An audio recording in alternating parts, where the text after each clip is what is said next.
But the rumors, of course, swirling during the bye week. No real conversation yet on the starting quarterback. I still would be shocked if it's not Will Levis. He's apparently, quote unquote, made progress. But here's the deal. Kevin Byard, Diana Rossini reporting, Kevin Byard, Tennessee Titans fielding calls on the veteran safety, due a lot of money next year. I believe the $19 million cap hit. There's a date. I don't have the date written down. I should have written it down. But there's a date with which he either needs to be traded by in the offseason or the money kicks in. So it's all but likely he's gone at the end of the year. So, of course, you should be fielding calls when you're 2-4 during the bye week.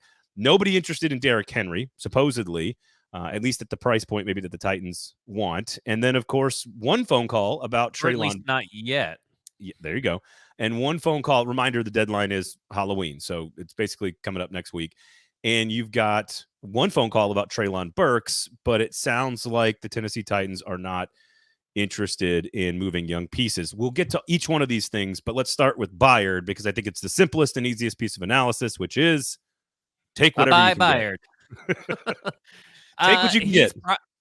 Because I think that he's probably got a good reputation around the league as well, even though that he is not living up to that reputation currently. But there are teams like, look at the Detroit Lions. They are in desperate need of some back-end help. They've had injuries. You saw how abused they got by the Baltimore Ravens over the weekend. And let me say this, Byard is not fixing that. He will get abused by Mark Andrews as well. Shh. Don't tell anybody. Don't tell anybody. Luckily, I think Joe Rexford may be the only Lions fan that may watch the show. And then you see the Eagles because the Eagles just love everybody. I mean, they'll take anybody on. Hey, come on over to the Eagles and blah, blah, blah. I think there's just a lot of opportunity with injuries around the league for Byard to go and fit in and to maybe even help. Let's say that he does go to the Lions. The Lions are relatively a young team with a Mike Vrabel-esque head coach. Yep. What better way to not only maybe improve your secondary situation, but improve your environment in the locker room with probably the most natural fit out of all the players in Kevin Byard to bring him over. So that when all the Lions players went down with injury in the secondary a couple of weeks ago, I was like, Christian Fulton, Kevin Byard, send them to the Lions. That seems like easy fits, easy fixes, easy fits for that team. That is a contending team that could use those players. Now, will those players help? Probably better than what they got right now, but not necessarily because they're playing as shells of their former self. Regardless, I don't want to spark any controversy, but I heard someone the other day on the radio say that Christian Fulton is playing just fine and he has not given up on this team. And I think it has to do with the personal relationship with the player, not being objective. But that's just something I'm going to throw. I'm glad I don't know who you're talking about. Here's what I'll say about Byard. I think he is more valuable to a team like the Lions than he is even to a team like the Eagles, because the Eagles have so much veteran leadership and experience in the postseason. But I do think Byard's value could come in different forms than actual playmaking on the field, right? I think the Lions need somebody who's been in the battles before because they are very good. They've got a chance to be very good. And listen, Baltimore, I don't know what the hell they did. I don't know what the hell Todd Monken did, but they dissected them yesterday. And it was very impressive. But I do think the Lions have a chance to clearly win the division. The other three teams in that division are terrible. And so I think it's their division to lose. And if you add a stabilizing sort of veteran professional presence in the locker room, like, I don't know what that's worth, but if you throw in Fulton, can you get a 4th round for him? Like, let's do it. Like, let's see what you can get. So I think you can get a modest or very good pick for Kevin Byard. And listen, if you get a 3rd for Kevin Byard, take it no matter what. Yep. Because guess what? Technically the Titans only spent a 3rd on Kevin Byard, right? Like, I don't know. You're kind of getting back what you paid for, and you're being able to reset possibly either that position or another position for the next 4 or 5 years. And like I said, I don't think he wants to be here. I think the whole ordeal around the offseason where he was asked to take a pay cut and he eventually took a pay cut, it just soured everything. And then, like you said, it's in March is when the deadline is for that $4 million to kick in. So they got plenty of time. But right now, it seems like interest is high on Kevin Byard. The worst thing the Tennessee Titans can do is decide to sit on their hands, not trade him, and guess what happens? Something similar to Ryan Tannehill, where maybe he gets injured towards the end of the year, or his play continues to decline, and everybody has a chance to see that it's declining, and then guess what? You're still stuck with him. Or you could just cut him, but then you're not getting anything for him. I think you are. I think you listen. We're not in like completely give up. We've done the trade conversation so many times. So I think everybody understands that we don't feel like you can kind of do both. You can kind of still maybe contend for the division and move to Levis. I don't think Kevin Byard is an important piece to the win and loss column. The key is just get as much draft capital as possible. Like that's really where we're at here. So so again, Derrick Henry not really interested around the league, not interest from around the league, I should say. About Derrick Henry, I'm not all that surprised by that with his age and sort of like he has to fit into a very particular scheme, and I think he's worth more to this team than he's going to be worth to anybody else. So, can he sell some tickets down the stretch if he's going for some sort of numbers here or there like that? We talked about that a lot as well. The Burks thing is interesting to me because my first instinct almost always with a player of his caliber of talent, which I think is still very high, is to never ever move on from this. And this is hockey. This is baseball, this is football. Like I just err on the side of give your guy time to develop. Like I almost always, you liked him for a reason. You scouted him. I get it. It wasn't the current general manager, so I understand the dynamics, but I almost always err on that side. But in the interest of having this conversation for Titans fans fully, there does have to be a number at some point that you say, okay, fine, we'll take a pick. And the number I keep landing on is a second round pick. Anything second or above, and you take it. Maybe 2 3s even. I don't know, but I'd like to know where you fall on. I don't think they should do it, but in the interest of full conversation here and working through this, where is the line for you with Treylon Burks? It's kind of a weird confliction because we've seen Burks be something, and it's only really he hasn't even played a full complement of 16 games yet, like in his career. I mean, the games he played last year plus the games he played this year, I don't even think they equal up to 16. Maybe not even close, or now it's 17, I guess. So we haven't even seen like technically a full season's worth of film on Treylon Burks, I guess is what I'm saying. And Yeah. I need to check that before we go too deep. I think you're right. I think it's between, I'm willing to bet you it's 16, 17, or 18, give or take. Because I think he missed 4 games. We're looking at he has played 14 games. Yeah, there you go. His entire career. And so yeah, I mean, like you hate to give up on a guy before year 3. And the reason that this team is in the mess it's in because it has let young talent walk. Now, the level of young talent that is Treylon Burks, I don't know. I don't know what talent he could be. I mean, he was a first-round pedigree wide receiver by everybody's big board all across America. Every analyst, I would say every team, had a first-round grade on him. They may not have as a blue chip or top 15 or anything like that, but I'm telling you right now that everybody had a first-round grade. I'd be shocked if a team, maybe there's one stupid-ass team, because it feels like there is one stupid-ass team. Well, and you and I, at the end of the day, and let's be accountable. Let's be accountable as well in that. I would assume that we both thought, yes, quality first round player. Yeah, right? I think everybody did. Yeah. I don't think there's one person who thought that said Treylon Burks not a first round talent. Right. Now, should he be afforded the opportunity to change the narrative? And does he have a high opportunity to change the narrative? I think when you have that kind of pedigree and that kind of athletic talent, it is there. Right now, his biggest thing is injury. And what did we say about A.J. Brown when he got traded or left? What have we said about other players that have gone on whatever? We said A.J. Brown, well, he never really stays healthy anyway. And then here's the thing. Conklin, he never stayed healthy. I mean, he still has.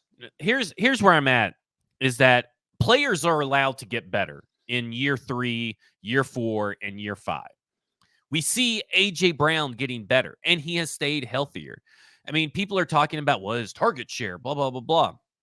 Listen, he averaged 5.3 targets a game his first year, then 7.6 targets, then 8.1 targets in his last year with Tennessee, 8.5 last year with Philly, and 10.7 so far this year with Philly. A lot of that has to do with him just getting better as a pro.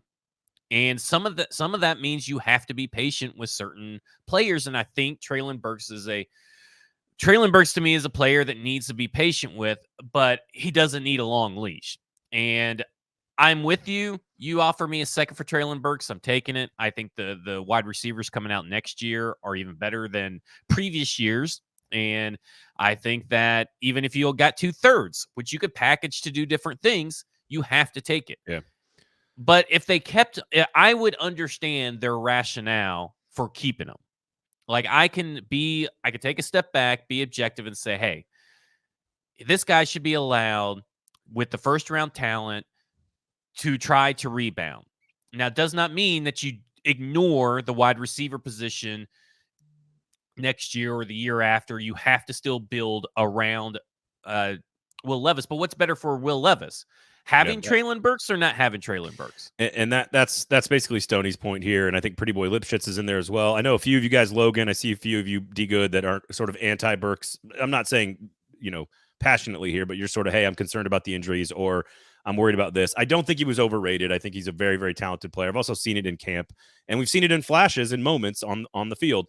But to your point, to Stoney's point, Sobro's network there, if you trade Byard or Henry, you have guys you could roll with at safety and running back. Also, two positions that are very easy to find in general relative to the other positions on the field. If you trade Burks, who's in that receiving core to fill out? And then Pretty Boy's talking about sort of the pairing. Like if you are moving on to a new quarterback, which is the plan with Will Levis or Malik Willis, whoever you think, or even a rookie next year, you need at least some options out there. And the other thing is like with Burks in particular, and maybe this is the Nashville Predators inside of me, where it's like the Titans play a different style, and you could see Treylon Burks going on and being more productive in a different offense, just the way A.J. Brown is more productive in a different offense. Like A.J. Brown would not be putting up those numbers in this offense. Like it's not what would happen. And so like I don't know if I agree with that. If he gets, and they showed a penchant for giving him the ball. It's what he does when he gets the ball, and when he gets the ball, that's what matters. It's not the team or the scheme. It's what he does when he gets the ball.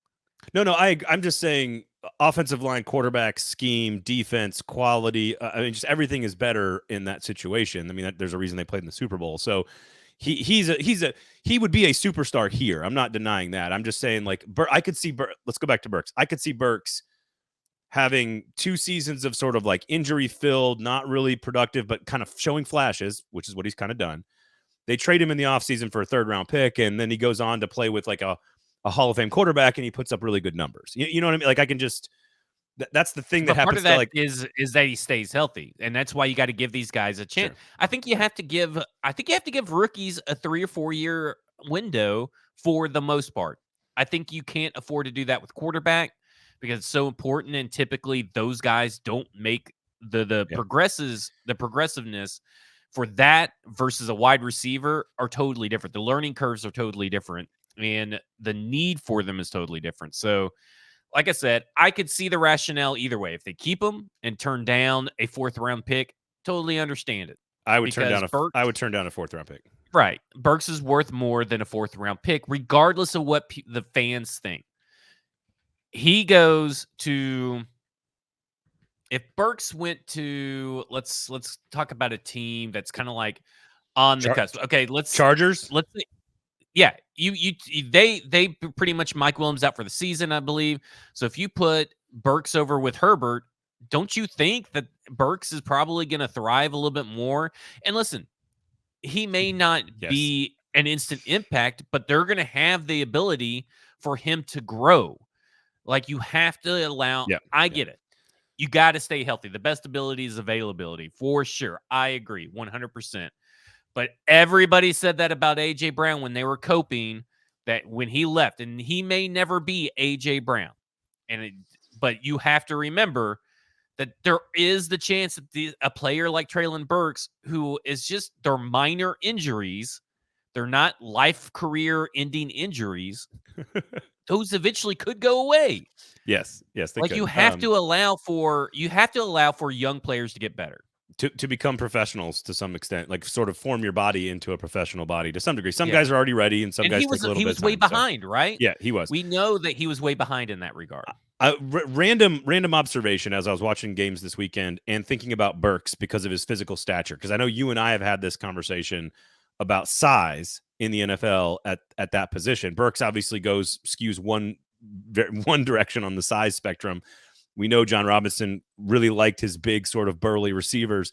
And I'm watching Josh Downs. We've talked about him. Concerns about his size, playing pretty well with a questionable offense.